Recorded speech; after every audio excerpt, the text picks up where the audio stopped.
Our next adventure awaits us in Tomorrowland. This fantastic world of the future is just a few steps across the plaza from the worlds of yesterday and today. And as we enter, Tomorrowland's famous world clock shows the exact time for any place on Earth.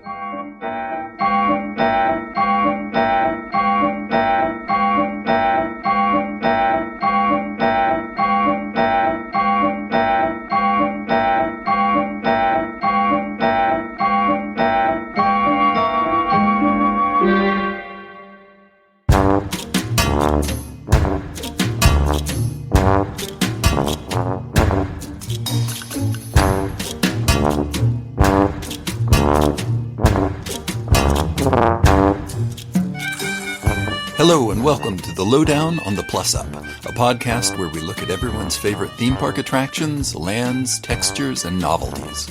We talk in, over, about, and through our week's topic, and then, with literally no concern for practicality, safety, or economic viability, we come up with ways to make them better. My name is Kelly McCubbin, columnist for the theme park website Boardwalk Times, and with me, as always, is Peter Overstreet, University Professor of Animation and Film History in Northern California.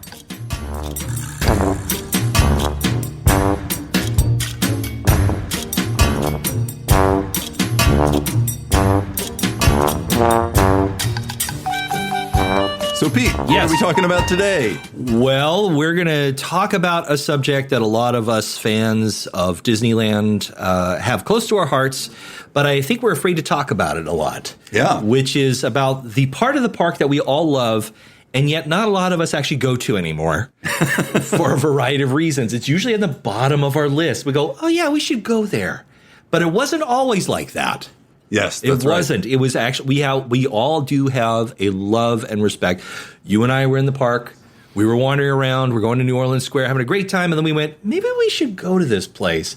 We really should. Before we do a show about it in like 3 hours. Right, yeah. Maybe we should actually go. And then we realized how sad that realization was. And the part of the park that we're going to talk about today is Tomorrowland. Tomorrow and tomorrow and tomorrow. Yes. Yeah. Tomorrowland, which these days, a lot of people, including people in Imagineering and at Disney Corporate, and this has been going on for decades, have been perplexed of what to do about it. Yeah. There are many iterations at the many different parks all over the world. We're going to be focused on the park here at Disneyland. We are actually recording this episode in the Suite of the Future at Howard Johnson's Hotel in Anaheim, California. The Suite of the Retro Future with Paul Berry of When to the Magic fame. The House of the Retro Future Suite inspired by the former Disneyland attraction Monsanto's Plastics Home of the Future, unquote.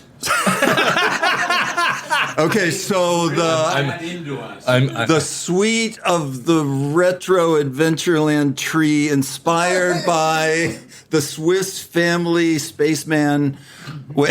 I'm going to hit you.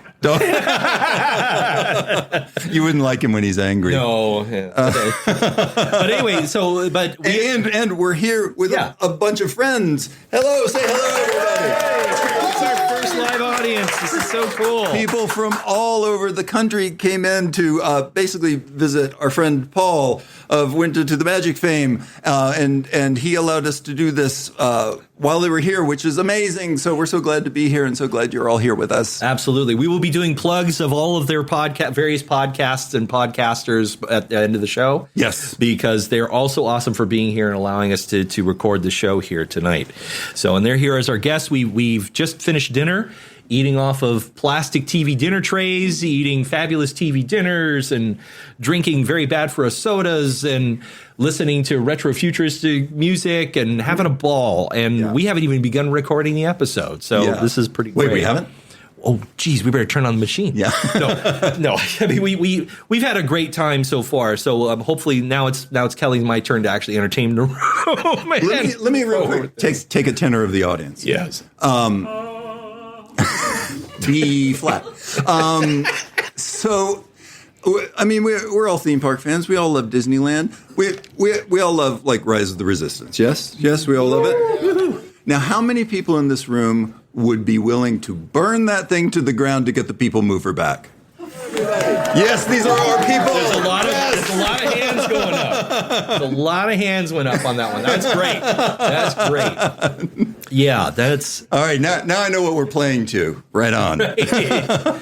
So this is the reason that this subject come out. Kelly and I have been putting this off for some time, but because this was actually one of the first episodes we really talked about doing, and then we did our first episode, which was about Mr. Lincoln. Yes. Right? Great moments with Mr. Lincoln. Great moments with Mr. Lincoln, which was a very fun episode. And again, I have to pat ourselves on the back a little bit. We actually kind of predicted what they're doing to it, which I'm very happy about. Yeah. So check out the dates, folks. It's actually on there. But that was my mighty sound like Criswell the Kennedy assassination. Like, what's... There's a conspiracy, I tell you. Well, I mean, there's that whole Kennedy-Lincoln conspiracy crossover. Oh, yeah, with the three-letter thing. Yeah, exactly. So now we're going to have to get to Walt. Right. But he's gone, so we don't have to worry about it. So anyway, but this was the first episode that we discussed doing, and then we realized it's too big. Mm-hmm. It's too big of a subject to really take on yet. Yeah. And it took us a while to figure it out. And I think it came when Kelly and I first came down, and we met Paul and had a great walkthrough with him. And then we were walking around in Tomorrowland, and we suddenly realized nothing was moving. Yeah. The people were walking around, but there was no people mover. The Orbitron was down. There was no rocket racers. Yeah, rocket rods. Yeah, rocket rods. There was nothing. Nothing was moving. Nothing was kinetic, and it was like, wait a minute, that's not the way this is supposed to be. So this leads into something that I kind of wanted to suggest early on. Yeah, I think the single most magical thing that happened at Disneyland ever happened in 1961, and I'll tell you what that thing is. Mm-hmm. It's the only time that I know of that an attraction escaped the park. The monorail was built originally to travel solely inside the park as a demonstration of commuter transport. In 1961, the monorail escaped the park and formed actual transport that was useful for people to the Disneyland Hotel. Mm-hmm.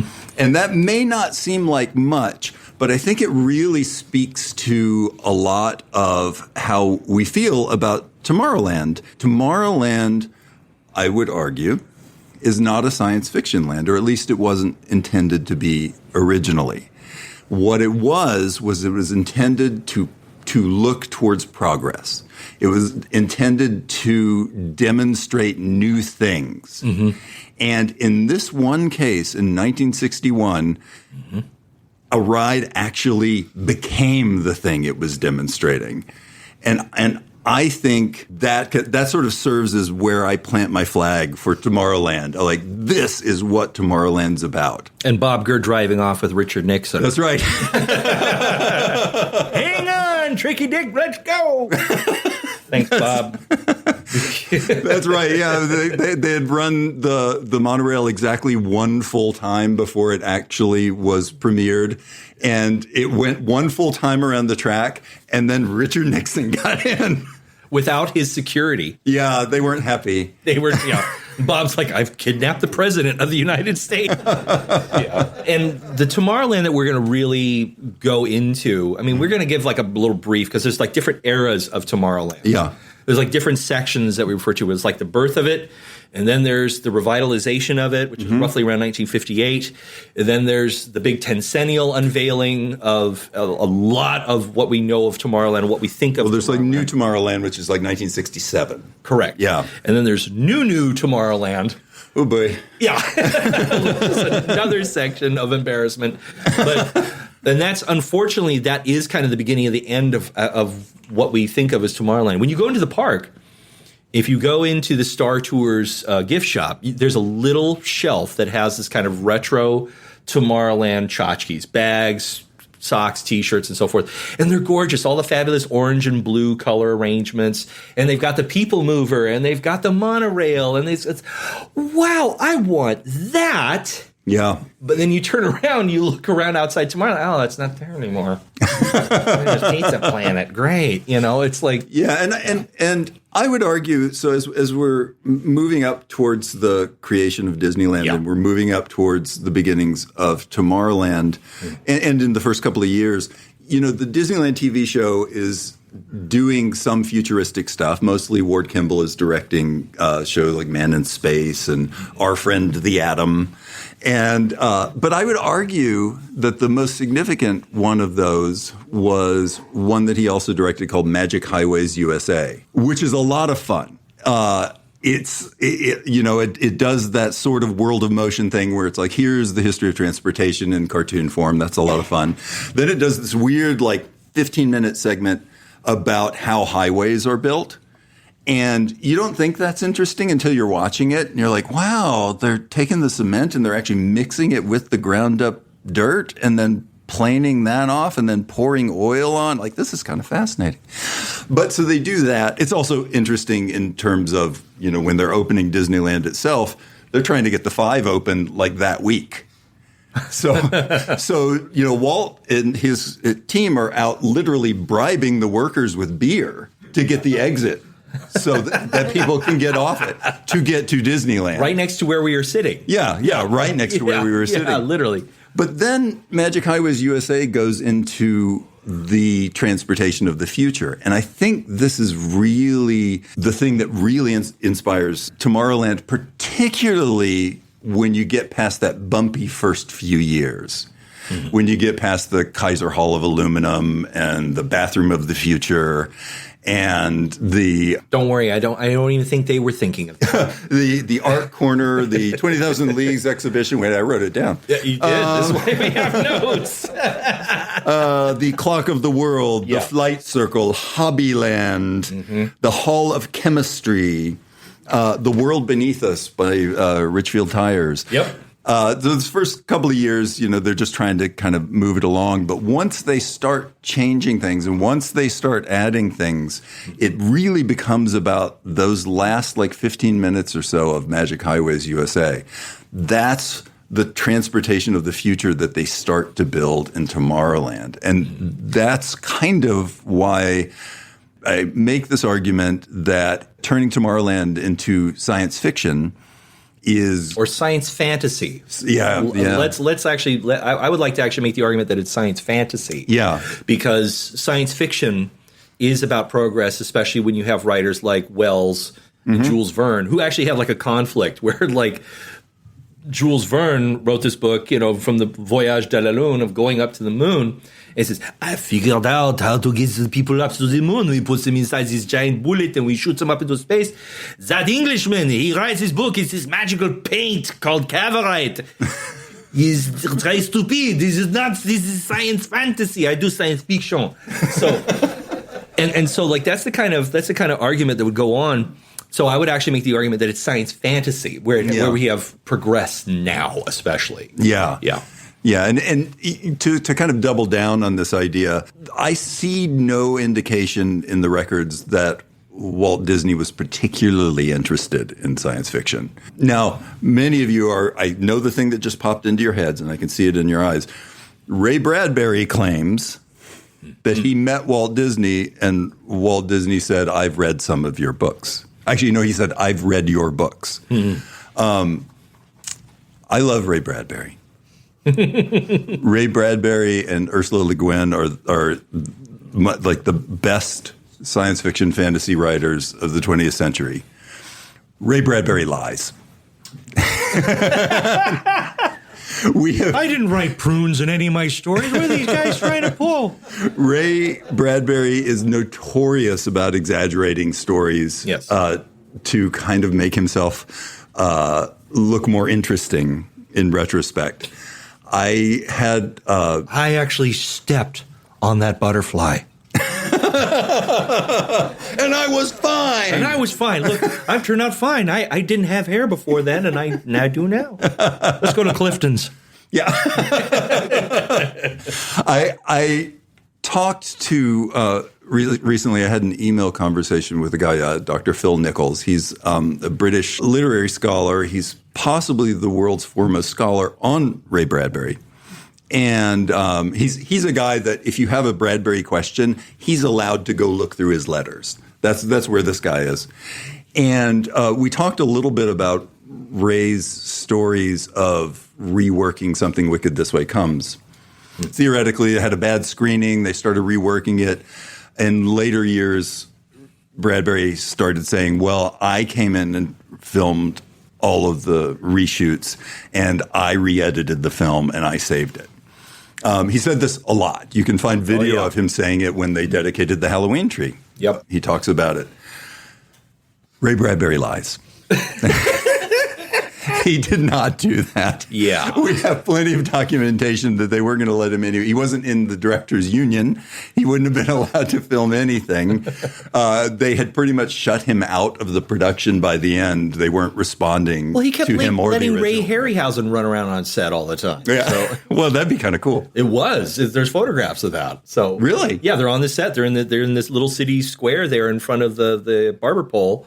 And there's the Harryhausens and there's Ray Bradbury going, hello, everybody. I let him on set. This is interesting. So I just read, there's some later books that Bradbury wrote. He started writing noirs. He started writing noirs and crime fiction. And he wrote a trilogy of noirs that are semi-autobiographical. It's clearly him. Mm-hmm. And in one of them, it's him and Ray Harryhausen solving a mystery together. That's cool. And it's super fun. It's ridiculous, but it's super fun, especially if you live in Los Angeles, as he did for most of his life. Mm-hmm. You get to really get seeped into that culture that he came There's up that through. great fight scene in which the criminal has got them cornered in the Biltmore Hotel.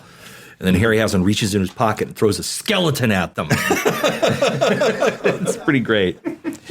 So let's get into the creation here of let's get into the meat and potatoes here. And it's funny that Kelly's got all of his notes here in front of him. I do this a lot, and I use like a tenth of them. And me, I just wing it.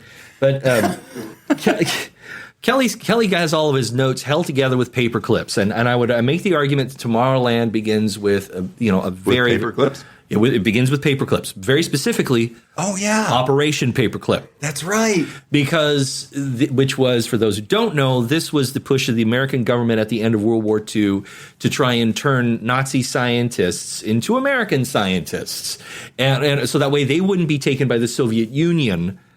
Because we were suddenly like, oh, we don't have the Nazis to be afraid of anymore. Now we got Stalin. So now we better get all these German scientists on our side if we're going to start doing rocketry. And so with Operation Paperclip, they got all these different scientists doing different various things. And one of which was, of course, Werner von Braun. Nazi schmatzi. Nazi schmatzi, says Werner von Braun. So Werner von Braun, okay, I have to do the voice. Yeah. I know it's going to start sounding like Ludwig von Drake, but Werner von Braun, he came all the way over here to work on the rockets. So, and that was his. Lean into the Von Drake. It's better. It's better, yeah. He came over here to work on the rockets. It was very, very fascinating. But apparently he was very at first it was like the only reason why I joined the Nazi party was so that way I could make the rockets. And then he started to realize, like, oh, wait a minute, you're doing all of this ethnic cleansing stuff. This is making me a little uncomfortable. Who's going to build my rockets now? So he would be very outspoken about it. Well, I guess he spoke to one too many people, and so he was actually in prison for 2 years by Adolf Hitler. And the only reason why he wasn't executed is that, like, Adolf Hitler himself said, like, "Nein, we need him." Mm-hmm. Why I just made Hitler sound like Arnold Schwarzenegger, I don't know. But there it is. And so Adolf Hitler got him out. And basically from that point on, Werner von Braun was like trying to get out of Nazi Germany, saying, I'm in real trouble. Yeah. And so he got in on Operation Paperclip and became an American scientist with very strong old world Nazi ties. Yeah. Uncomfortable. Then it becomes the launch of Sputnik. Yeah. In which the space race really kicks in. Yeah. And the United States government suddenly realizes that we have a small ball about 2.5 feet wide sphere with these long rods, these 4 rods sticking out the back, and all it did was go beep, beep, beep. Mm-hmm. But it was flying overhead. My father actually told stories of looking up and he could see Sputnik going overhead. And it really terrified people because if they could get that up into space, they could get anything into space. How the hell did we get, how did we get beaten up there? Yeah. We got to get something up into space fast. So it became the space race of trying to build rockets to get us up to the moon. Yeah. The problem was the American public was not ready for this. We were still in the throes of the Red Scare. McCarthyism was at its peak, and everybody was more worried about their neighbor than the actual Soviets. Yeah. Who really were saying, "Oh, we got to take down the Americans." Yeah. So it became this push, and so they needed a way to convince the American public that this was something that you should spend your tax dollars on. We hadn't gotten to Kennedy's. We chose to go to the moon. Yeah, we hadn't gotten to that point yet. Right. It was just, let's get to space. Right. So they called upon one particular person who had served them well during World War II with propaganda pictures like Donald Duck's Der Fuhrer's face, which I love, and all of their educational films, and all of their logos and so forth that they would do for the different outfits, like the Seabees and all the other outfits in the war, which was Walt Disney. And they basically approached them and said, hey, you have this program on ABC. You're building this theme park. Is there any way that you can help us out a little bit? We sent you on this goodwill tour of South America, mostly to get rid of Walt so that way they could settle the strike of 1941. While he wasn't in the country. Yeah, it's let's get him another country so we could get this labor dispute taken care of. So they shipped him off, but he served them well enough, and he was, for those of you who may not have heard our show, we divide Walt's life into 3 sections. The first section is from birth to just before he starts working on Snow White, and that's Walt the Huckster. Yeah. I would not work with Walt the Huckster at all. But you would not be able to resist Walt the Huckster because this is a guy that had a company in Kansas City, didn't pay all his animators for 6 months, moved out to Hollywood, called them, and convinced them to come work for him again. Including Ubiworks. Yeah. Yeah, he absolutely was a genius at inspiring people to come work for him. He was the Henry Hill of It worked out in the long animation. run. Yeah, absolutely. And then there's part 2, his next chapter of his life, which is very brief. It's Walt the Art Tour. He releases Snow White. Oh, Walt Disney's a genius. He's the great, he's there with Dali and Leopold Stokowski. This guy's the great artist, right? And then the strike happens, and El Grupo, where he goes off to South America. That's the end of the Art Tour, which is a very short space of time. Yeah. 1937 to 1945, roughly. And then the war ends, and then he starts to kind of blossom and become the Uncle Walt that we know and love. That's the one that everybody goes, yeah, Uncle Walt. That's the one we're familiar with. That's the one that we're mostly familiar with. Because we saw him on TV all Absolutely. the time. Right. Yeah. Thanks to ABC. Yeah. So I didn't know when I was growing up that he was not alive. Because I would watch Wonderful World of Disney on Sunday, and it took me a minute. Like he was fake? No. Automaton Walt? Well, we were talking about Ray Harryhausen. That's too soon, isn't it? That's too soon. Yeah. Don't worry, folks. He's coming out in July. Yeah. So anyway, but I just assumed that he was still around because I saw him on TV every week. That's the one that I grew up with and loved. Yes, exactly. So this is the Walt that is approached with all of his baggage and all of the stuff that had come about before. Now we're in the 50s. We've gotten through the Red Scare. Now it's, can you find a way how to tell the American people you've got their eyes? They're tuning in to see you building Disneyland. Is there a way we can do this? And so he talks to one of the few artists who isn't working on Disneyland, Ward Kimball. Yeah. And he gets Ward away from his trains for a couple of minutes. and Ward is a genius. There's very few people. He's actually noted as one of the very few people that Walt really looked at him and said, "You're a genius." Yeah. In the original Imagineering crew. To get that type of compliment from Walt Disney Like he wouldn't even compliment you on your Jello, like this is really tasty. You know, like he wouldn't even do that. So, but Ward Kimball, he brought him on board, and Ward said, "Let me make a couple of phone calls." And he literally just got on the phone and was like, can I talk to Werner von Braun? And brought him on there, and and so we had. Was it the Man Journey into Man Space? Man in Space. There's an interesting thing about Ward Kimball, Werner von Braun, and Man in Space. So first off, they surprisingly predicted how the space flight to the moon was going to happen. Yeah. Like they pretty much nailed it. Yep. They were like what they showed was kind of what they did. When they used some footage of that for the original Flight to the Moon attraction, and there's some footage when you circle the moon. There's a brief flash, and there's a little bit of what looks to be an ancient civilization on the moon as you circle it. Von Braun was furious. He was so angry that Kimball had put that in there. They had these major arguments about it because Von Braun was a scientist, and he knew it wasn't true. But eventually Kimball just said, you got to show him something. You have to give him something to have gotten to and seen. Wow, look at all that dirt. Yeah.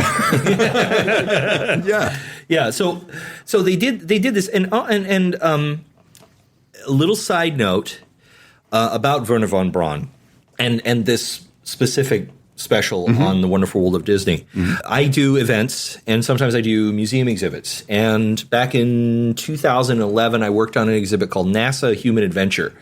And what it was the story of the space race for Europeans, so they could understand NASA from this perspective. I was responsible for doing this gallery called Go Fever, which was literally the birth of the Russian space program and the American space program, and showing their concurrent growth side by side.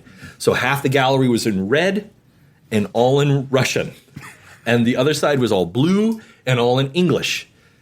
That was the most ham-handed metaphor I could think of. But it worked, and we had a replica of Sputnik overhead beeping. We had the tachometer from the X-1 that actually broke when Chuck Yeager broke the sound barrier. That was really cool. Yeah. And during the premiere of the exhibit, there's a lot of stories from this exhibit, but the best that I had was during the premiere of this exhibit, I got to shake hands with the Princess of Sweden. That was really cool. And then right afterwards, there was all these different astronauts. And one was Charlie Duke from Apollo 17, and also Al Bean, who was another Apollo astronaut. These two guys who had actually been there on the moon, and I'm having dinner with them just like this close. I'm like, I'm with someone who's traveled more miles than I'll ever imagine in my life. Yeah. And I remember asking Charlie Duke, saying, "Okay, let's get this out of the way here. For all the people that think that the moon landing was faked." What is when somebody asks you that question, what do you tell them? He says, well, two things. One, we were spying on the Russians, and they were spying on us. If we were going to fake it, they would know. Someone would know. Someone would talk. There's no way we could get away with faking it at all. Believe me, our security was not that good. The second part, he said, is, have you actually seen this Disney special called Man in Space? Journey Man in Space. Yeah. Man in Space. Have you seen this? I said, yeah. He goes, did you see the clip where Werner von Braun is showing the moon landing and the rocket looks like a 57 Chevy with the fins? It's cherry red with glitter. And it's got these fabulous yellow stripes and stuff on it. He takes it apart. We will put him on the moon, and this part will break off, and they will land on the moon. And then it will come up. And he's describing the space shuttle. He says, did you actually see what we landed on the moon with? Don't you think if we were faking it, we would have made it look that cool? Like, let's give the audience what they wanted. Like, let's make it look like Forbidden Planet, Like, come on. So, like, that's why you don't fake it. So I said, so Werner von Braun, was he cool or what? He says, no. I met him along with Gunther Wendt, one of the flight supervisors. And one of the best artifacts of that exhibit was a cowboy hat, this giant 10-gallon cowboy hat that was a gift to Werner von Braun from LBJ. And it's huge, but it's a tiny, tiny little hat. And I put it on. I'm like, Werner did not have a lot of skull. You know? So I've actually worn the cowboy hat of Werner von Braun. But that special was very instrumental. According to Charlie Duke, this is where I get it from. It's from an actual Apollo astronaut.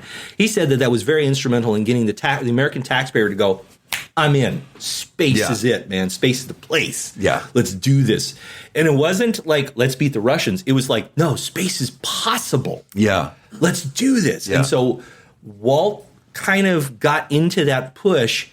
And I don't know if it was a quick decision when he was planning out the park.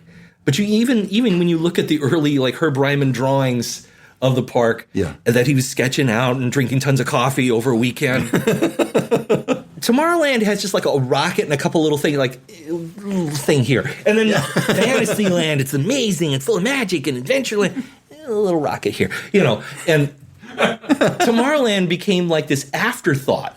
But he said, but we're going to have Tomorrowland, I swear to God. One of the things that's so interesting about that early Tomorrowland is probably all the intelligent and urbane people in this room know this. They weren't intending to open Tomorrowland with the rest of the park originally. Yeah. Part of that was they had started building on it and they got really behind. Part of the reason they got behind was this guy, Gabriel Scognamillo. Yep. You know who Gabriel Scognamillo is? No. Okay. But you do. Educate me. I like that you pretended. That was good. Does anyone know who Gabriel Scognamillo is?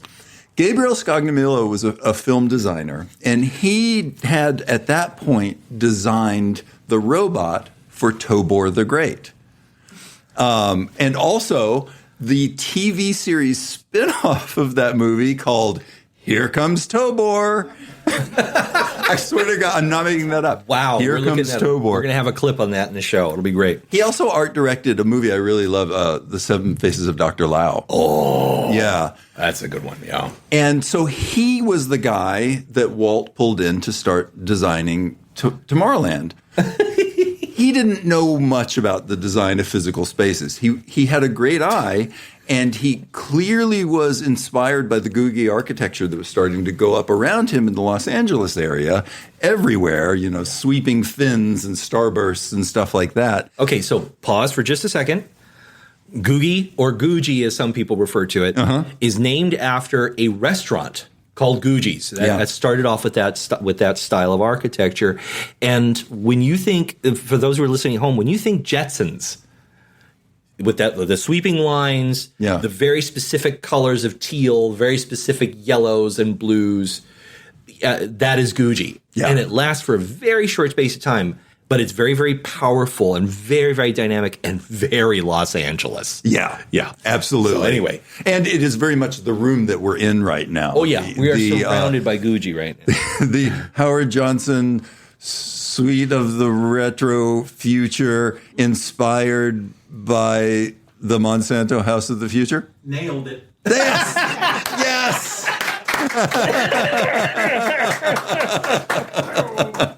Hey-oh. So that was why it got so far behind, was that Scognamillo just didn't know how to design a real space. And so they used a lot of his drawings, but Herb Ryman came in towards the end and started cleaning stuff up, especially when Walt said at the last minute, changed my mind, we're going to open it anyway. In 6 months. Yeah. 6 months. Well, the whole park was a year. I know. I mean, it's insane to me. But the rest of the park, I mean, they had, you know, here's the Fantasyland crew. Here's the people who are going to be moving all the orange groves. Here's, you know, the Adventureland crew. And then they would stop all the people working at Tomorrowland. Just stop. Just leave it there. Yeah. No, never mind. We got to do it in 6 months. Yeah. What? Do what in 6 months? I don't know. Put something in there. It's something for tomorrow. Yeah. What? And that's how it felt. He was like, they were literally like panicking, like, we could put this in here, we could put that in there. I don't actually know if that's historically accurate, but that's certainly how it feels retrospectively. Yeah. But they ended up opening up Tomorrowland, and it was a moderate success compared to the rest of the park. Right. Where Tomorrowland starts to become really interesting is as we move into the 60s. as we bring online the monorail, as we, everyone, of course, the beloved Viewliner. Yeah. Well, in 1955, let's Viewliner. Listen to that. Yeah. Let's actually talk. So 55, and when the park opens, it opens with Autopia. Thank you, Bob Gurr. The Space Station X1.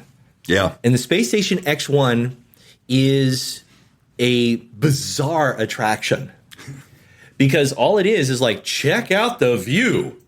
And what it is, it's called it's a type of attraction. So here's Peter's very old deep dive. It is a type of attraction called a cyclorama. And a cyclorama goes back to the 1800s.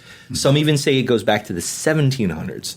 And what it is, it's a giant room. There's still a couple of them in the South, like Confederama and so forth.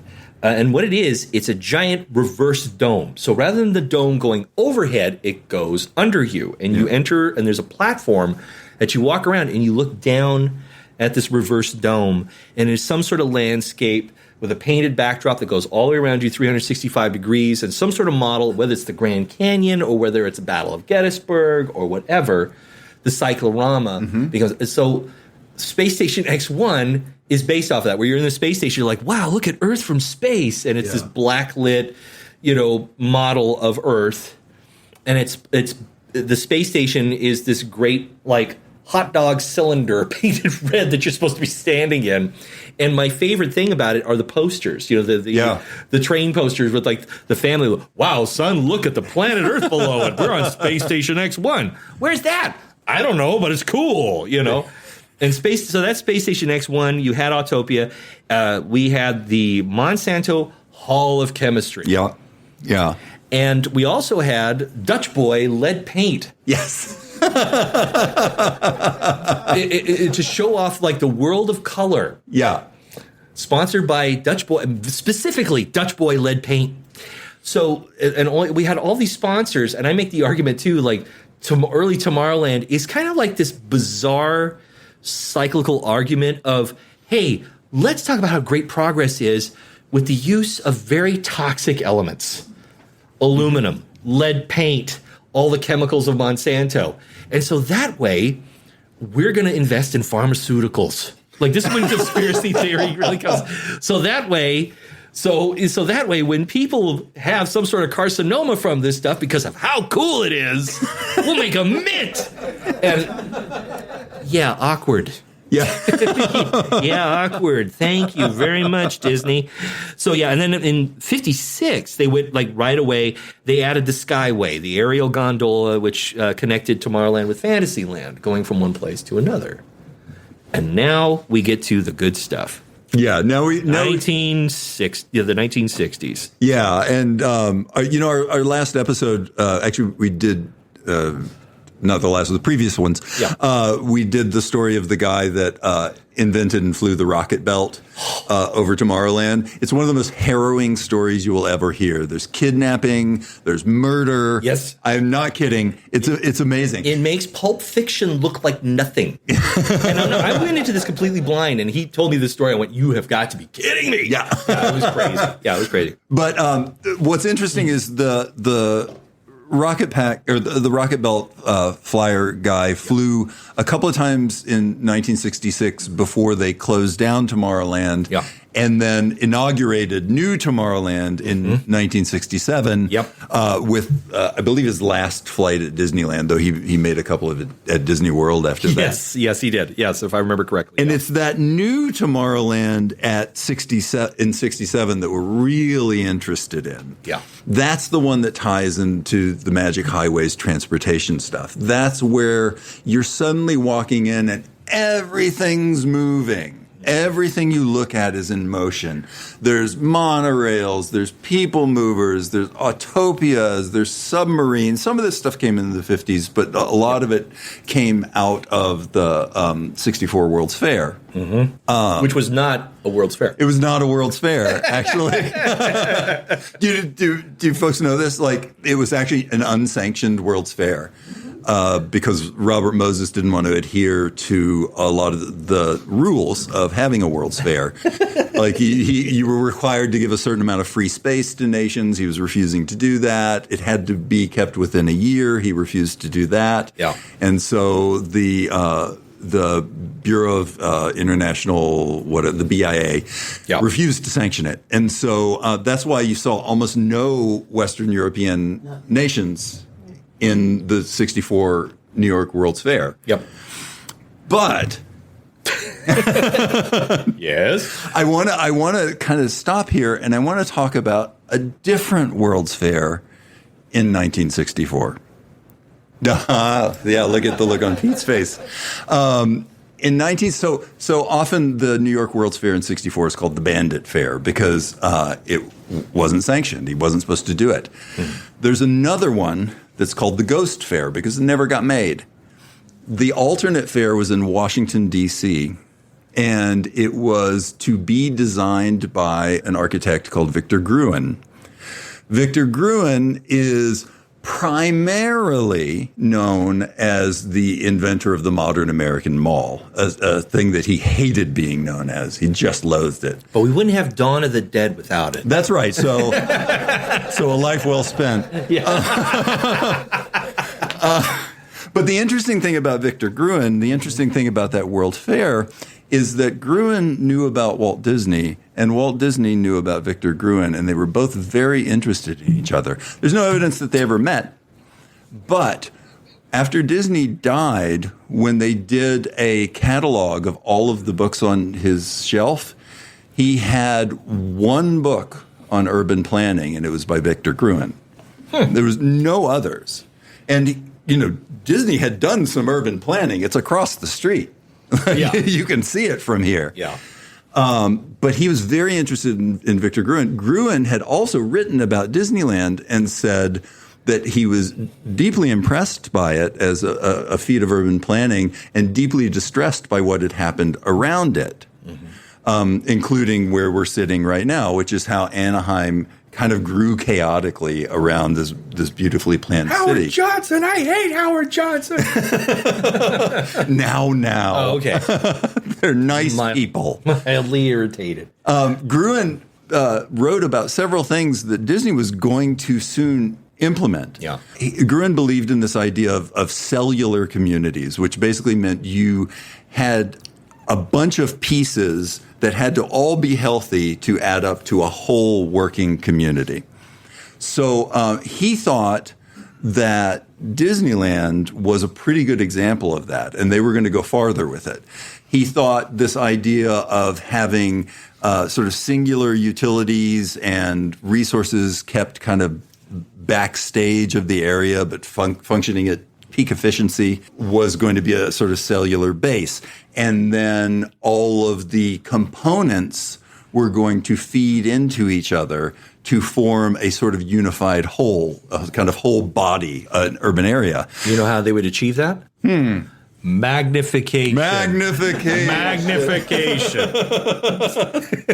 He also, another thing he had written about before 1967 was this idea of he believed pedestrian traffic and public transportation. He hated cars, as did Walt. He believed there should be multiple varying types of public transportation, and they should not go on the same paths, and they should be disconnected from each other, which is exactly what New Tomorrowland did. Yep. You had the monorail coming in one way, the PeopleMover going another way, the submarines going another way, the Autopia going another way. They all took on different space.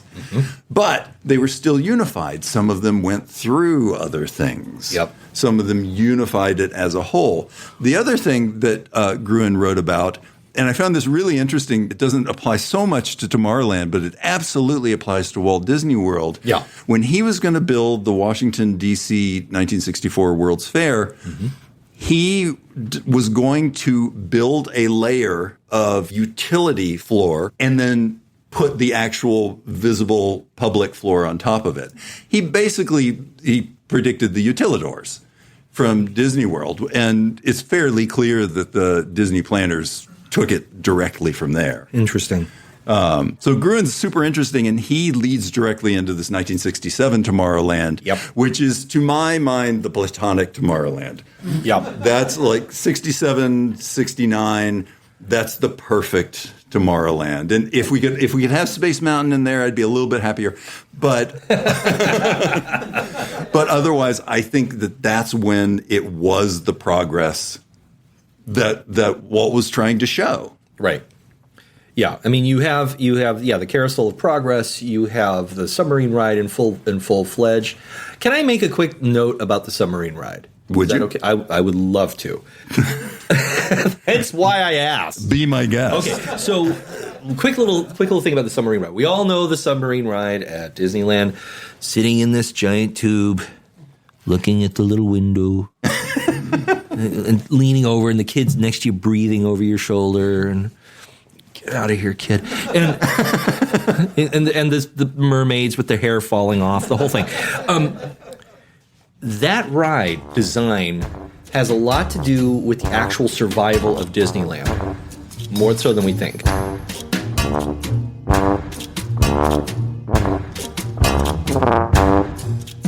Pete and I want to thank everybody that came out to the Howard Johnson Suite of the Retro Future and participated in this podcast with us.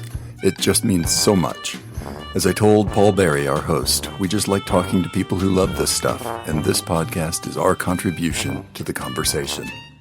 We met so many nice people, many with podcasts of their own, and we wanted to make sure you knew where to find them so you could listen to their wonderful shows. Of course, there's our host, Paul Berry, A Window to the Magic. His website is windowtothemagic.com. You can find him and all these other podcasts any place that you pick up podcasts, Spotify, Apple, whatever you use. In many ways, I think all of us there are just children of Paul. We met Tracy and Scott from Disney, Indiana. They're super nice folks. I was listening to their podcast today and just enjoying it. They are at, all one word, DisneyIndiana.com. We met Clinton from Comedy Forecast. That's comedy, the number 4, cast.com. And also The Topic is Trek, which is www.thetopicistrek.com. That's all one word. We met Tony from the Above the Firehouse podcast. He's at www.abovethefirehouse.com. These are all great shows. You should really go out and give them a listen. Also, quick shout out to our intrepid and brilliant travel agent, Jill Romany of Touring and Cruises. She never fails us, no matter how crazy of a plan we bring to her, and we've brought her some doozies. Jill can help you book any Disney or cruise vacation you might be dreaming of. So get in touch at jill@touringandcruises.com. That's touring and cruises, all one word. Let her know we sent you. And finally, a big thank you to my wife, Heather, who found the stickers, suggested the automat, and helped put this trip together. We couldn't have done it without her. In 1953, they began production at Walt Disney Studios on 20,000 Leagues Under the Sea. Design, with the designs of the Nautilus by Harper Goff. Yep. And you can see his cool wooden models of that at the Disney Family Museum in San Francisco. It's really spectacular. Neat. I mean, I love Harper Goff's kind of Victorian futurism designs back to Jules Verne. But if that film had flopped, Walt and Roy had put everything into it. In 2011, I curated, the same year that I did the NASA exhibit, I did a second exhibit called Steampunk History Beyond Imagination at the Museo, just down the street here in downtown Anaheim. And it was all about, look at this neat steampunk art. And then I said, no, we have to talk about the history. And upstairs, we had actually collaborated with the Walt Disney Company, and I'm going to do a little name droppy here. Thanks to Kevin Kidney and Jody Daly, who helped me out with a lot of archival stuff. We put that, they helped me out tremendously with that exhibit. Thank you, Kevin and Jody. We put together this whole section about 20,000 Leagues Under the Sea, and we were really worried that the Disney Corporation was going to bust us for having so much memorabilia from the movie. The head of the Disneyland Corporation came to it in the middle of the night in tow with Kevin and Jody. They had gone to the Anaheim Brewery, got him schnockered on a couple of growlers and, Taco Tuesday, and then brought him over going, hey, let's show Pete's work. Pete's a really nice guy from Northern California. He's doing this thing. And he looked at it and he goes, neat. And he walks out. And I went, oh, no. The next day, we get this official lawyer shows up with a letter, and he goes, "That's for you, Mr. Overstreet. Thank you very much." And it basically said, you can use anything 20,000 Leagues in perpetuity. Wow. Because they were so impressed on what the story that we told, which was, I would make the argument that that movie actually made Anaheim what it is today, love it or hate it. Yeah. Because if that movie had failed at the box office, and with all of the Sunset Squid incident of making this, poor Brogy making this squid that doesn't quite work well, Yeah. Harper Goff coming in and saving the day by making the actual squid sequence that we know and love from the film, if that movie had actually failed, the park wouldn't exist because they had mortgaged everything against that movie in order to make it work because it doubled the budget. The Sunset Squid doubled the budget. And ironically, it's a movie directed by the son of his greatest competitor. Yep. The son of Max Fleischer directed that movie, Yep. Richard Fleischer. Yeah. Who also directed The Vikings with Ernest Borgnine and Kirk Douglas and Conan the Destroyer. That was his last film. Wait, I have to throw in my quick Richard and Max Fleischer story. Richard Fleischer was directing 20,000 Leagues, and Max had, the Fleischer brothers had been driven out of business at that point. Yeah. They kind of got screwed over. And Max referred to Walt Disney as, quote, that son of a bitch. Well, that was his favorite. Walt wasn't the problem ultimately. No, he wasn't. They moved to Florida and they got taken over. But Max had retired, and Richard Fleischer asked Walt at some point, he said, could my dad come see the studio? Could Max come see the studio? Mm-hmm. And so and Walt said, absolutely, have him come by this Saturday. Yep. And Richard said, great. So they flew Max in from New York, I believe is where he'd moved back to. They flew Max in, but what Walt did in the interim time, he went and found every single living animator that had worked for the Fleischer Studios and flew them in to the Disney Studios so that when Max Fleischer showed up, it was everyone he had worked with that they could get a hold of. It was like this massive homecoming of the Fleischer Studios. Which is actually really sweet. Yeah, really sweet. Really sweet. I think it's so moving, and it shows the heart of the guy. Absolutely. Yeah. So the submarine ride, comes out of the fact that while they were in 55 trying to put anything in there, Walt said, well, let's just do a 20,000 Leagues Under the Sea exhibit. Let's take all the movie sets and the props and put them in, and we'll have them give a tour. And it's like this circular tour. You walk around a tank of the giant squid. The problem is, at the end of the production of the film, they had destroyed most of the sets. Yeah. They were all broken up. So some of the fiberglass pieces had to get reestablished. They had to find the organ because they hadn't started working on the Haunted Mansion yet. So the organ was sitting in somebody's basement, and they had to find all these bits and pieces and reconstruct. So it was a lot more work than Walt first thought. But it was only until later that we got the submarine ride, and I'm sure we'll do a full episode on it. But I want to do a quick deep dive on it because the origin of that ride goes back to Coney Island in the turn of the century. Westinghouse Corporation, you want to talk about into the future. They were getting into electric refrigeration. And so in Coney Island, they put together a ride that was 20,000 Leagues Under the Sea, based off of the book by Jules Verne. Yeah. And you got into these tubes. There were two tubes on either side of an arm with a kind of like a screw right in the middle of it with gears on it. And a giant cyclorama of all these different levels of the ocean. And there were these air compressors that would blow bubbles in front of the screen, very much like the ride that we have now, except you're not actually submerged.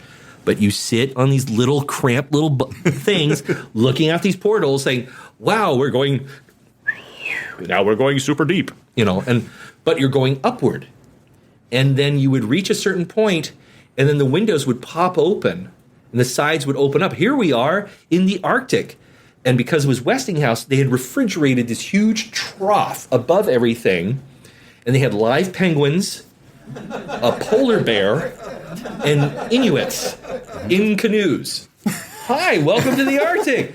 And you're like, what? And then it would go around in a circle, and you'd see this whole thing, and then it would start going back down again. And you go in the opposite direction. So it was built like two spirals going up. So it was a different journey, and someone would narrate it as you're going in these spirals. And that lasted in Luna Park until 1932 when they finally shut it down. Wow. It was crazy. Wow. So yeah, that ride, as much as we love to say, yep, it's really innovative, it's not that it's not new.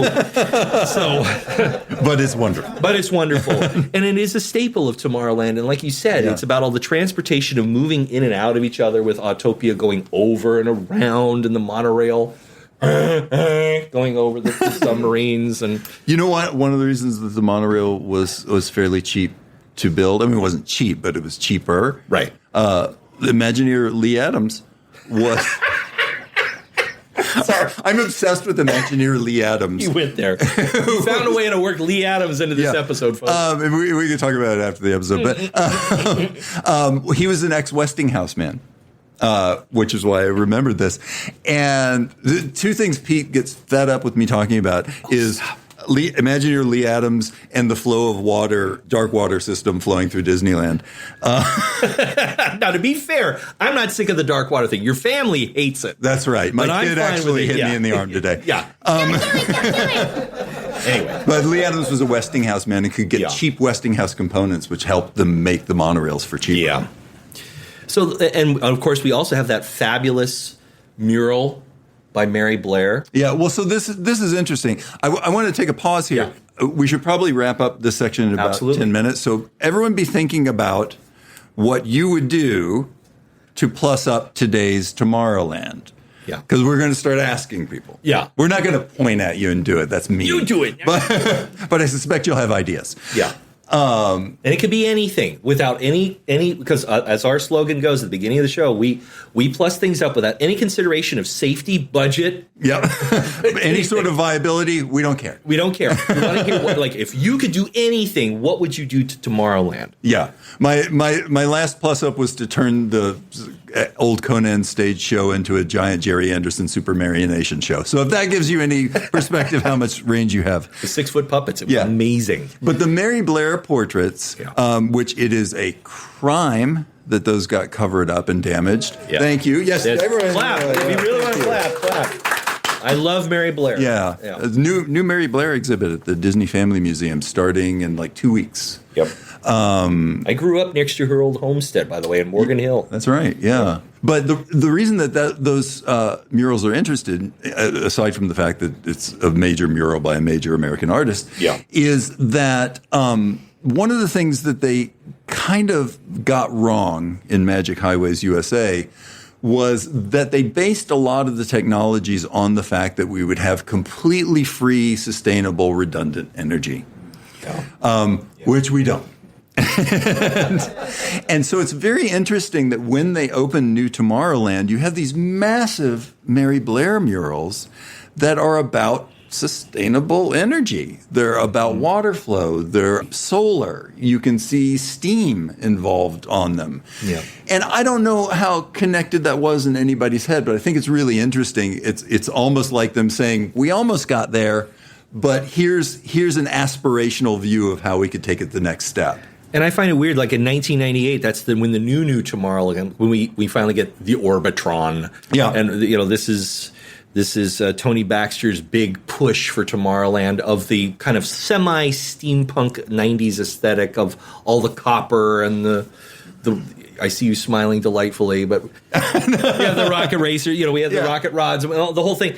And or as Bob Gurr likes to call the rocket rods, the world's greatest, plant trough. No, I think he called the track the world's most expensive leaf catcher when we saw it. Crazy. So, but in 1998, that was actually a very fascinating time to see that because, especially for those of us who we're all pretty close to the same generation here, and we're growing up. It's like Indiana Jones opens up, yay! Adventureland's all revitalized. That looks great. Now we're going to do the same thing to Tomorrowland, and everybody went, yeah. And when we got there, it was like, okay. Okay, let's see if this works. Wait, you got rid of the PeopleMover? You want us to get into these bird cages that are like tricycles and they make you do this and you're zipping around on the same track? It's like, wait, you took out Tron? The speed tunnel? Yeah, the speed tunnel. You have entered into the master control program. Yeah. So, they got rid of all that. And I bit by bit, everything was so over-engineered Even Bob says it. That it was so over-engineered. This would start to break down. That would start to break down. And the kinetic nature of Tomorrowland in the 90s into the 2000s starts to just come dead. And that to me is a crime. We walked through there today, and the thing that Pete said, and it was absolutely true, is you'd look up and nothing's moving. Nothing.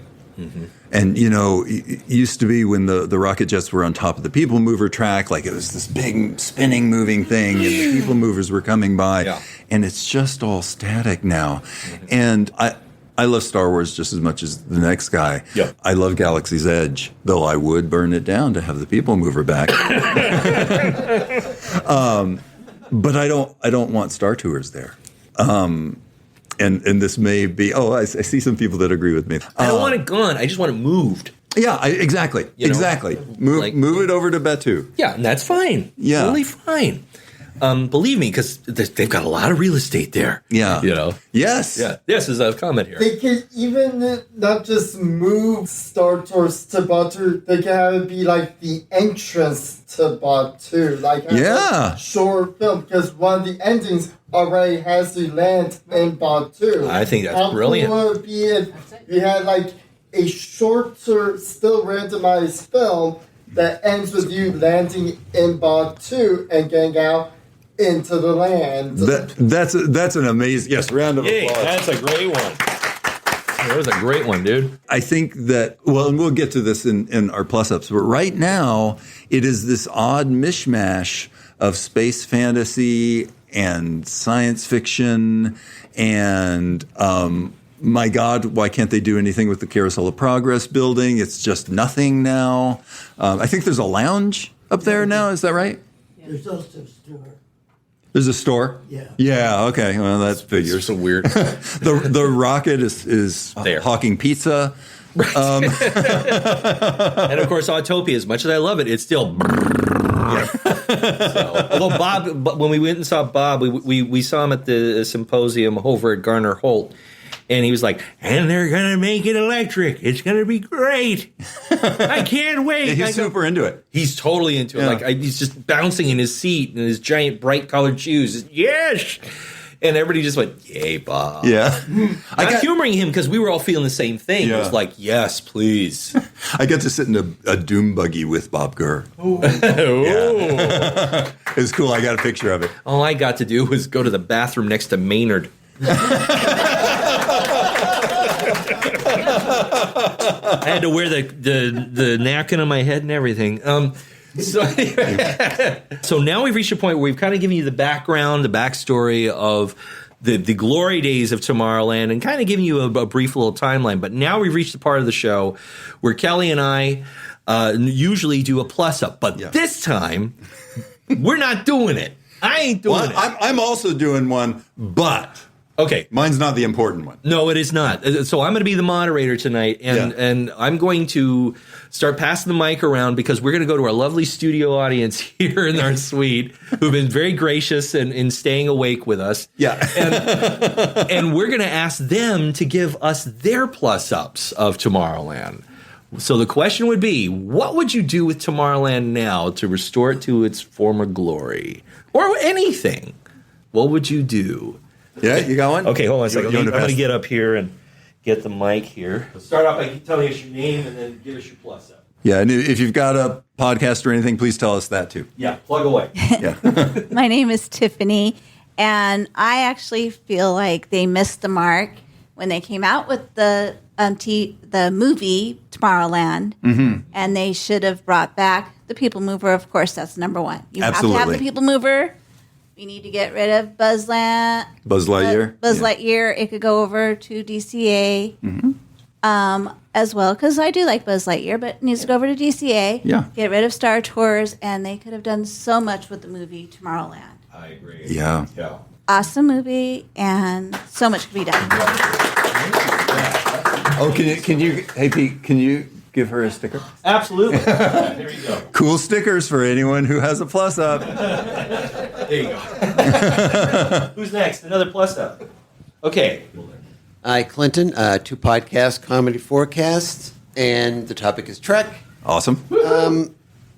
two things. Well, one thing I've talked about for ages, because you always hear about the fact that so this is more practical, but still the concept that the PeopleMover track cracked, damage from rocket rods. Yeah. I've always thought, but the track is there, and you can put things on that don't take weight that still give you motion. Because I thought when Tron came out, if you had light cycles going around that track, you would have gotten motion, you would have gotten light. When Star Wars and Star Tours is there, have different bots or something going. Anything to get motion on that track would be one thing. Yeah. And the second thing is move Star Tours out of there, and the amount of amazing things that actually now happen in science and space, you take that technology and you say, okay, we're going to actually make something very interesting, a fun ride that's changeable as time goes on because it's just video of what is actually happening in space, in science. Think about a combination of like Bill Nye and Neil deGrasse Tyson talking excitedly about the future. Yeah. What's happening. Yeah, absolutely. That's a great one. Absolutely. Thank you. Who's next? Yeah, I love getting some real science back in there. Right? Except for Neil deGrasse Tyson. He will actually disprove the existence of Disneyland. Anybody else? Who's got a plus up? Yay. Name and plug your podcast, please. This is Tracy from the Disney Indiana podcast, and I would bring back the Skyway. Oh, yeah. Good call. That would give us the kinetic movement. That would give us another way to get across the park. Yep. And it would sell more hats. Thank you. Yeah, that's great. Thank you. Okay. Now, the interventions film is completely pretty much unused now, and it's, in my opinion, has had two really good things in it. Carousel of Progress and the Interventions Dream Home. The Dream Home was a great place to just chill and relax. And so it'd be cool if they could bring both those back. Have like Carousel of Progress be on the first floor and then bring back the old finale scene where you went up and then it will lead into the dream home. The family could be like, we would now like to invite you into our home of the future. Yeah. Oh, that's great. Thank you. Thank you. Anybody else? Oh, come on. All right, here we go. He's like, me. Go for it. My name is Scott Morris. I'm the co-host of the Disney Indiana podcast with my wife. And one thing I thought of that might actually kill two birds with one stone, most of the people in this country don't quite understand how solutions to like wind power, solar power, or that kind of stuff. So if we electrified some of the like Utopia or a future PeopleMover, and then the town I'm at, that we have windmills in the town that the local bus uses to create power for their buses. Oh, cool. So what if we put some windmills in there, have them running? There's your movement. Yes. More movement. Nice. And you all show everybody that the power from this windmill is powering Utopia or is powering these different rides and how it works. Yeah. I love that. That's a great one. That's an elegant solution. Thank you. Yeah. Right. Yeah. Oh, we got another one. This is Tracy again. To build on what Scott was just saying about alternate power sources, why not do solar panels over the parking lots that are or the parking garages? Yeah. Again, it's almost birds with a one stone. no-brainer, isn't it? I mean, they are doing that at Legoland already. I'm into it. I'm into it. You want a second one?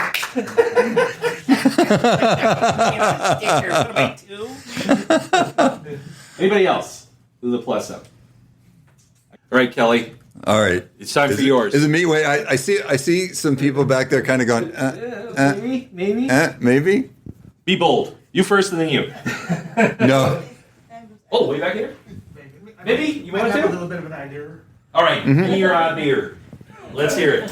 One thing growing up as a kid, I remember, by the way, this is Tony from the Above the Firehouse podcast. Yeah. Yes. And going in, and there was always something that Walt liked to do was teach people something. Yeah. Besides a story. You know, maybe what I would like to do is put the rocket rods back on top where the People Mover station was, so you can go back up that elevator like the astronauts would do to kind of experience that back in the days. Yeah. You know, and just maybe add another attraction that would teach people stuff like exploration of space where they can kind of simulate that themselves. I love that. That's awesome. Yeah, thank you Thank so you. much. We'll trade. Actually, while you got it, go ahead, because you had another one that you wanted to see. Right?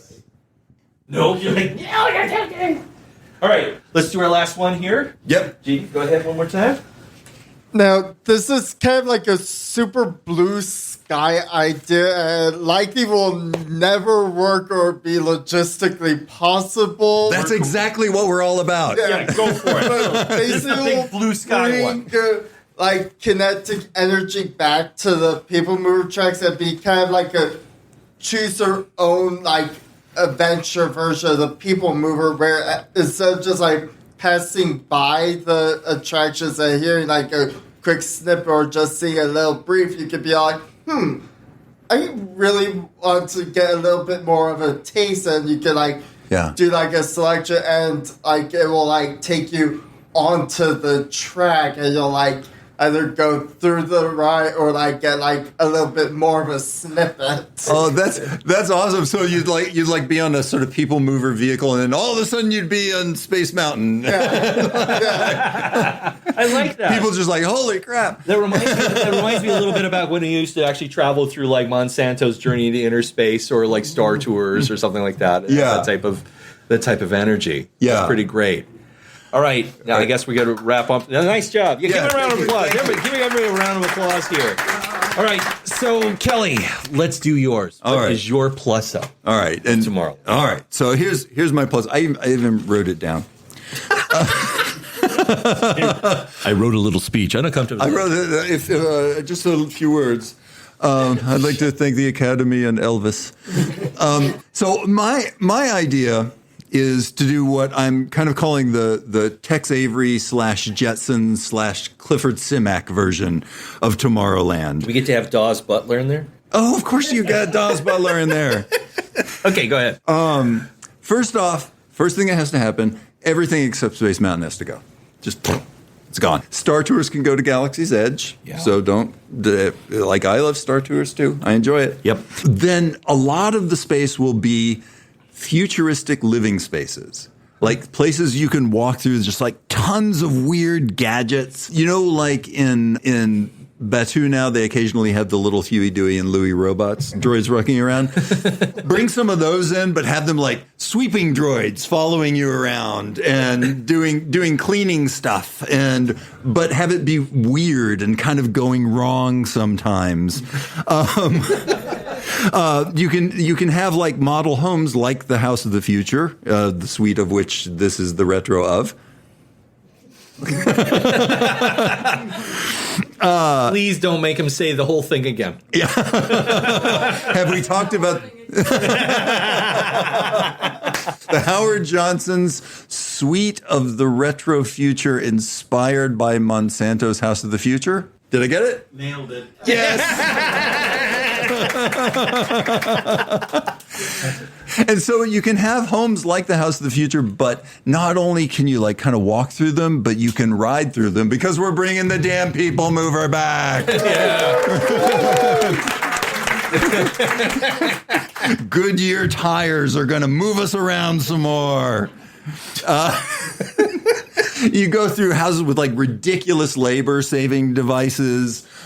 Just things that are funny, kind of. You've probably seen those Warner Brothers or MGM cartoons with houses of the future where things are going wrong and, doors shut when they're not supposed to, and the oven bursts into flames, and then like a little robot comes and puts it out, stuff like that. But funny. And it's not like HAL 2000. No. I'm sorry. Oh, wait, but I'm getting there. I'm sorry, Billy. You only need 40 tickets to live. What is this, a C ticket?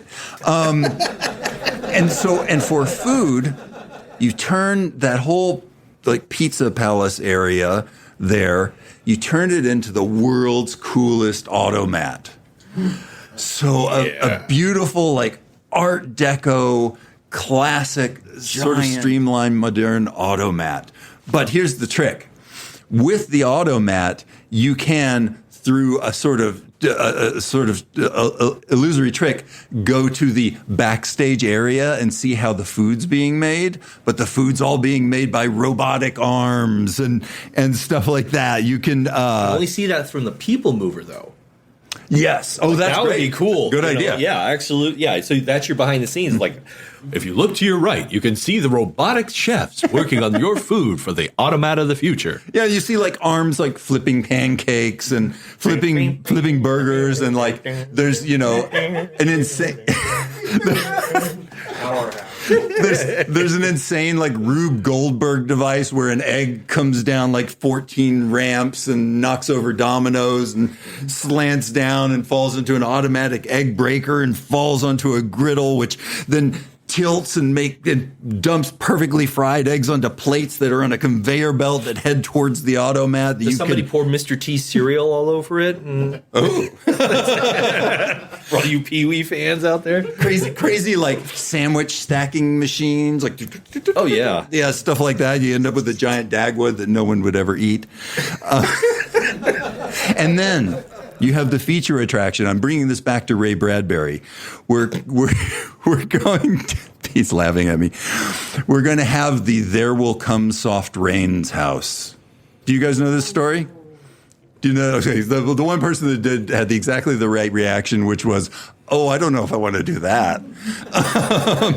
And There Will Come Soft Rains is a great Ray Bradbury story about an automated house that is kind of running its routines and running like audio tapes and doing all these things. And slowly you begin to realize that not only is no one in the house, but there are no humans left.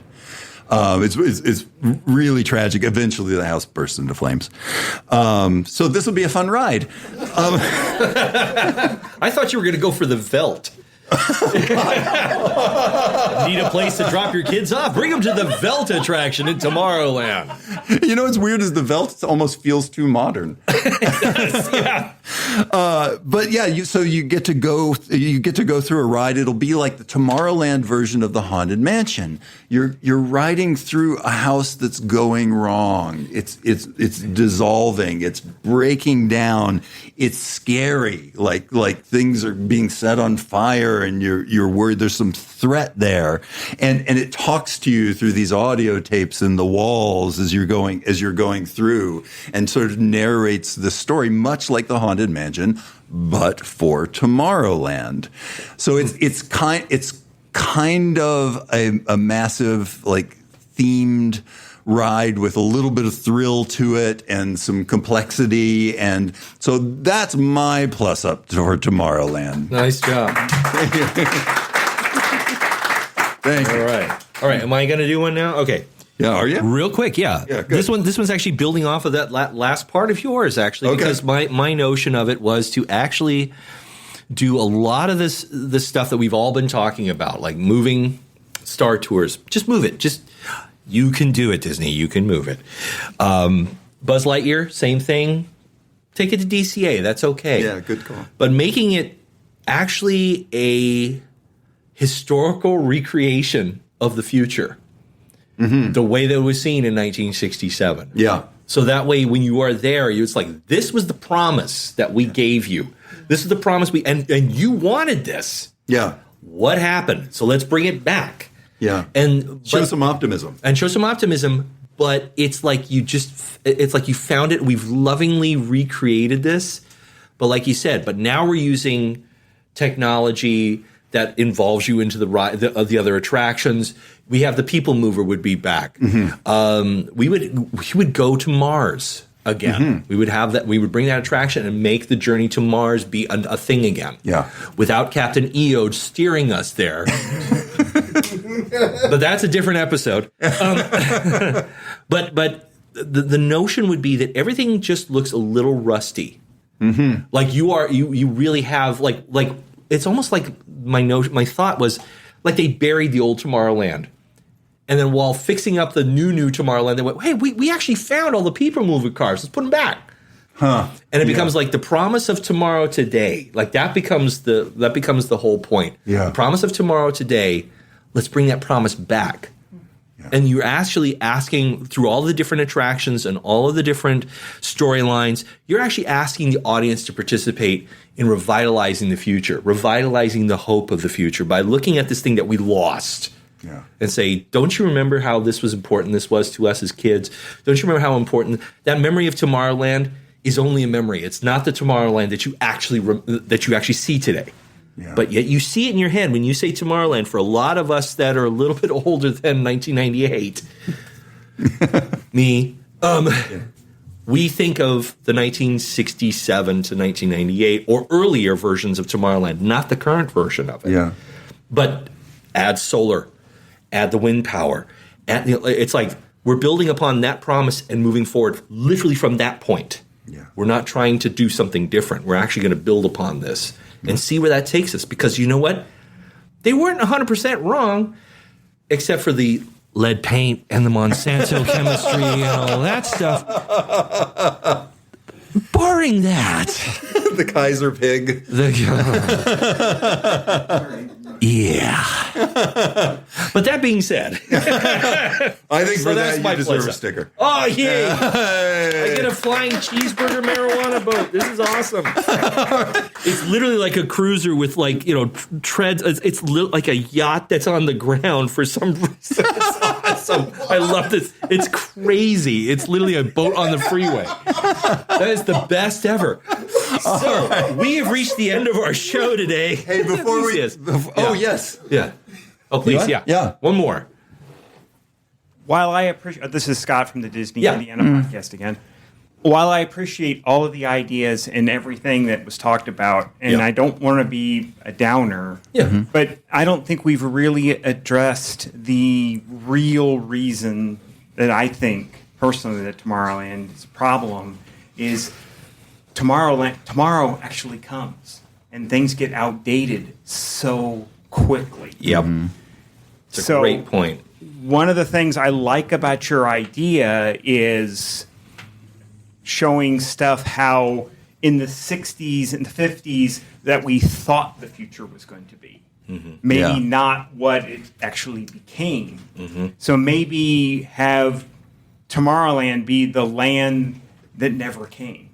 Yeah. The tomorrow that never was. The tomorrow that never was. Yeah. And then maybe encourage people to say, hey, it is actually okay to think about the future optimistically. And strive to some of these ideas. Yeah. That's marvelous. Thank you for that. Yeah, thank you. Great note. Thank you so much.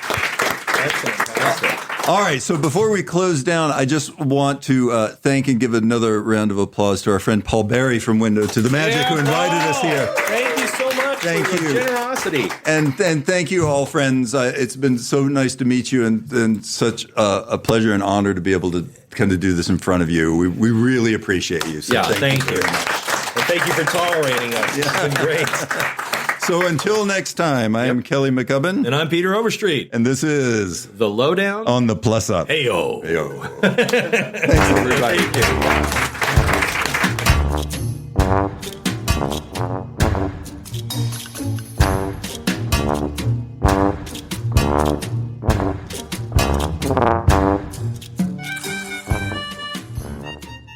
We hope you've enjoyed this episode of The Lowdown on the Plus Up. If you have, please tell your friends where you found us. And if you haven't, we can pretend this never happened and need not speak of it again. For a lot more thoughts on theme parks and related stuff, check out my writing for Boardwalk Times at boardwalktimes.net. Feel free to reach out to Pete and I on our Lowdown on the Plus Up Facebook group, or send us a message directly at comments@lowdown-plus-up.com. We really want to hear about how you'd plus these attractions up and read some of your ideas on the show.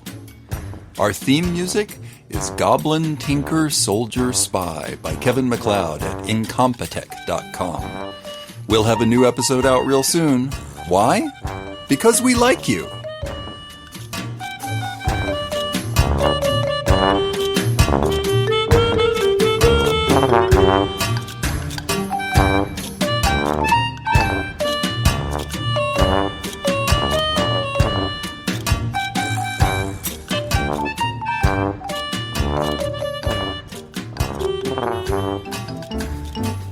When your home seems duller, spruce it up with color with Dutch Boy paints. When your home seems duller, spruce it up with color with Dutch Boy paints. When your home seems duller, see your Dutch Boy dealer. For years of beauty, use Dutch Boy paints.